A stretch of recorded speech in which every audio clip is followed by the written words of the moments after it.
Hi guys, so before we get into it, a quick disclaimer that there will be some spoilers today, although I will refrain from telling you what happens in the last sort of 10 minutes, I guess. So even though the channel is pretty much back at this point, I don't think it could ever truly be said to be back until I've covered at least one dodgy Italian horror film from the early 70s, and we will tick that box today with great haste. Eye in the Labyrinth was directed by a guy called Mario Caiano. You might remember him from such hits as A Coffin for a Sheriff and Nazi Love Camp 27. I can't believe they made 27 of those in the end. Me personally, I stopped watching after the 21st one. I kind of felt like the series had run out of steam at that point. Now, I've not seen any Nazi Love Camp films. I presume that it's just one film and not 27 of them, but who knows. So Eye in the Labyrinth is about a young woman who wakes up one day and realises that her boyfriend has gone missing, but she does have one clue as to his whereabouts, the name of a town or a principality somewhere in Italy, somewhere near the sea. So she travels to this place and she quickly gets pointed towards a mysterious health clinic of sorts that's right next to the sea. Actually, it's not really that. It's sort of like a private residence, a large beach house sort of place, but it's operating as a kind of open door rest and relaxation commune. It's not properly defined in the movie, I don't think, but there are lots of beautiful young people staying at this place, seemingly rent-free. The middle-aged woman who owns the place is perfectly happy for them to be there, and Julie, our main character, quickly adds herself to that number because she's convinced that her boyfriend came to this place, but everybody who's currently staying there denies ever having met him. But we know, of course, that this being a movie, something will turn up as the story progresses. There are two interesting castings in this. One of them is Rosemary Dexter, who plays Julie, supposedly a British actress, although she was born in Pakistan and spent a lot of her life living in Italy. It's not clear from her wiki story whether she ever even visited Britain. I'm sure she did at some point. She was in a lot of films in the 60s and 70s, and then she just randomly retired at age 32. There are a lot of beautiful actresses from that sort of time period who were in a lot of films, but then just jacked it in on a moment's notice, as if they didn't really fancy trying to make that transformation from gorgeous young female lead to doing something else. And Rosemary Dexter is definitely in that club. I've only seen one of her films other than this one, and it's a film where she only had a bit part, so she was in for a few dollars more in the 60s, definitely one of her early efforts. Supposedly she played Mortimer's sister.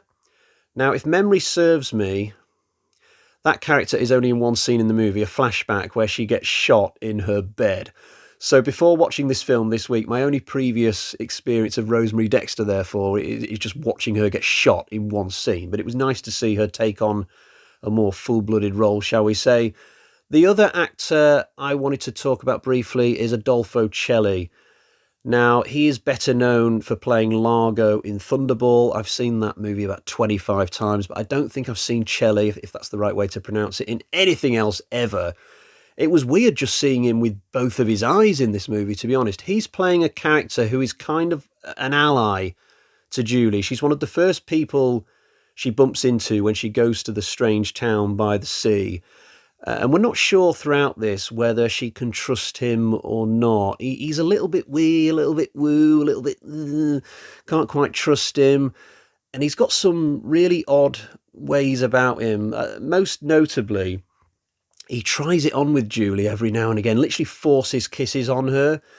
And I had to laugh at this. Now, I know I shouldn't really. But, okay, firstly, this is all make-believe, this movie.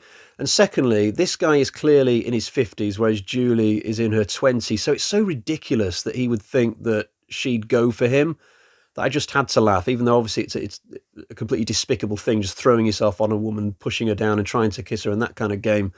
He does this at least twice in this film, but it's just silly for him to think that he would have a chance with her. It's not like he's even a wealthy character. I think he says quite early on that he rents a room at the bottom of an orphanage because he's lost all of his assets over time or whatever.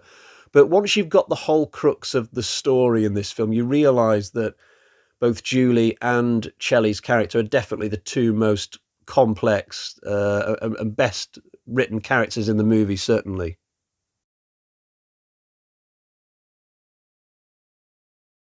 This movie proceeds in a different way to the norm because, okay, so show me a house with 6 or 7 models in it in a horror film, and I'd normally expect them to get picked off one by one whilst the final girl remains pretty much invulnerable. But in this movie, all the lesser characters seem to be absolutely safe as houses, whereas Julie, the final girl, she has to survive several near death misses. There is a killer in this, and he or she only seems to want to go for Julie. That's it. Everybody else seems to be safe, and this felt kind of weird to me as a viewer of many horror movies. So I'll give the film some points for that. The actual character of Julie is a little bit hit and miss. I think if you're like me, you will be quite spellbound by the lovely Rosemary Dexter in certainly the first 25 to 30 minutes. She's an absolutely gorgeous young woman, but her character becomes kind of strange in the second half of the movie. There are a couple of standout things for me that she does or doesn't do once she gets to the beach house. Okay, so in the beginning, she's quite determined. You know, she's really plucky and she's taking no crap from anybody as she tries to get to the bottom of the mystery of where her boyfriend's gone. But once she gets to the beach house, she seems to just give up almost. It's like her strategy from that point onwards is to just hang out at the beach house, do no detective work whatsoever, and hope that the film sorts things out for her. That was very noticeable to me. And secondly, there comes a point in this movie after about an hour where she just abandons her quest completely and gets with another guy. It's really out of left field. Like, there's been no build up to this new relationship either. You know, I would have at least expected to see it coming. Maybe you'd be able to see her sort of getting close to a new guy and she's hanging out with him a little bit and having a few laughs, but no, nothing like that really. And it's not like this new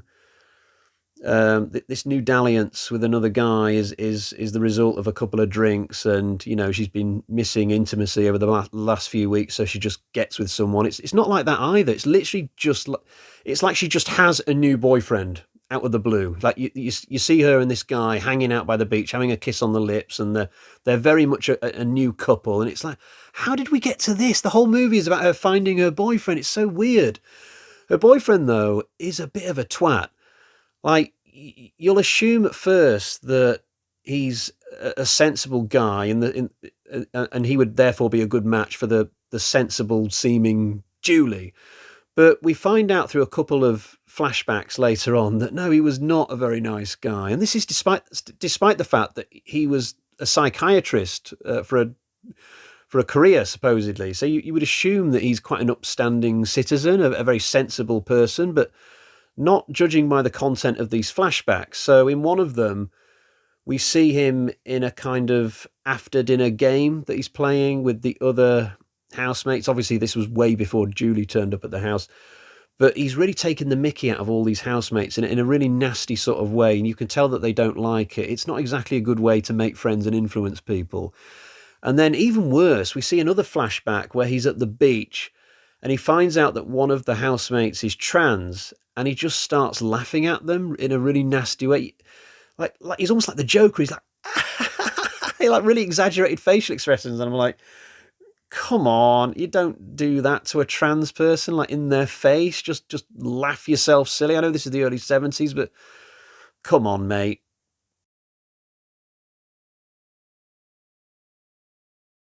I don't think this film has been directed that well. This guy Caiano, he does quite a few things that rankle with me. The finale's okay. The last sort of 10-15 minutes, it's very chaotic, and you can tell the director's throwing a lot at the wall and hoping it sticks. But the movie finishes with aplomb. I'd say it's probably one of its strengths.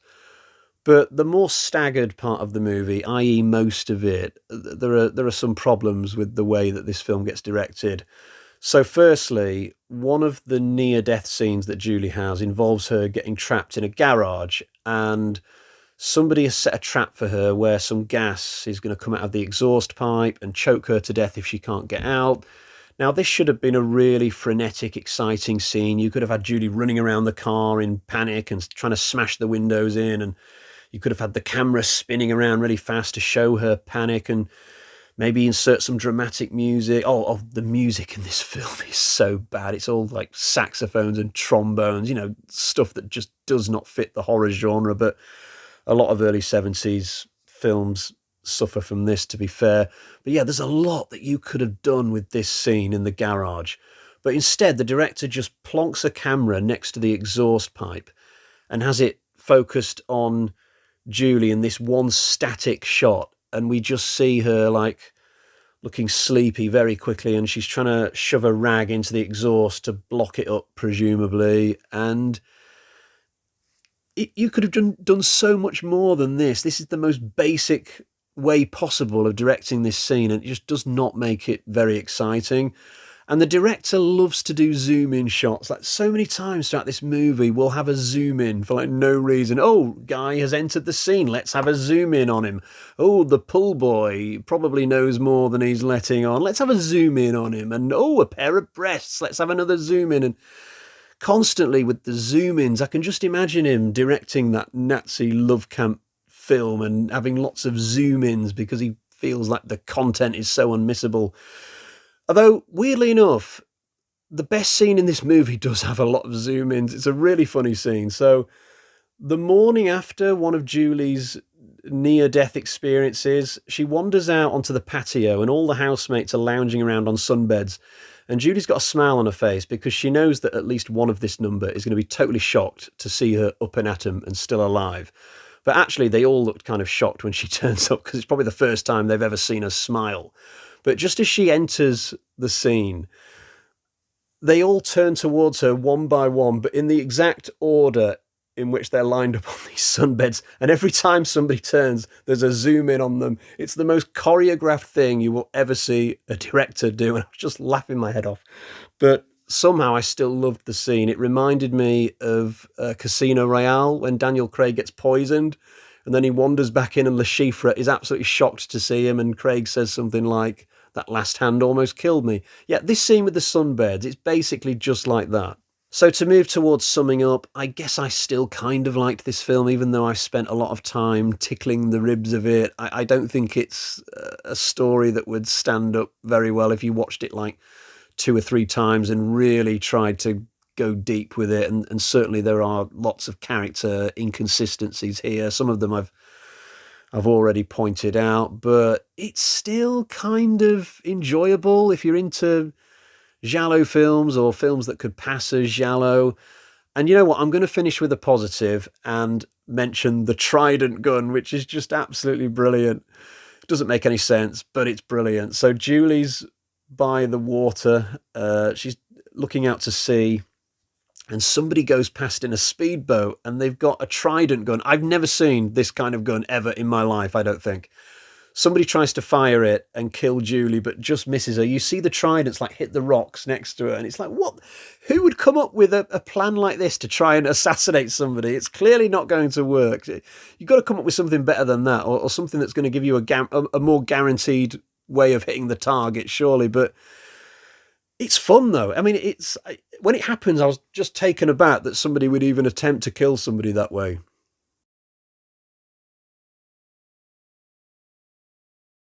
Normally, at this point in the review, I would show you a copy of the film that I've just talked about, but I don't own Eye in the Labyrinth. That title, by the way, is absolute nonsense. It's a reference to a dream that Julie keeps having throughout the story. But even when you find out what the dream means, it's still kind of vague, in all honesty. But anyway, we've done the review. Let's get to the bag of terror.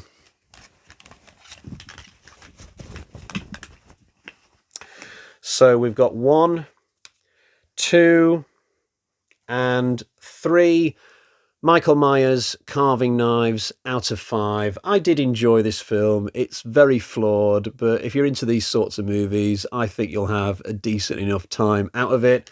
So I guess we will leave it there for today. I'll be back very soon. Until next time, ciao.